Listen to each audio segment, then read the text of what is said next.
po' tutto Teodoli per smentare la minaccia. Allora Valentini, capovolgimento di fronte, subito dalla parte opposta arriva il gol del vantaggio per il Siemen, segnato il numero 10, Valentini.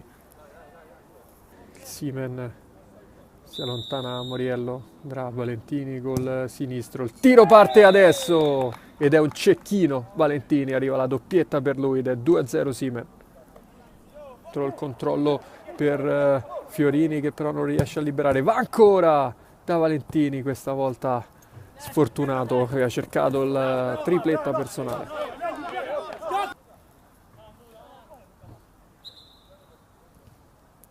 Ancora Valentini, sinistro da lontano, il portiere si deve impegnare per evitare il gol del 3-0. Tocca ancora per Valentini che è sempre una buona idea, va col tiragiro Valentini e arriva la tripletta personale del numero 10, ogni gol è un capolavoro, è 4-2.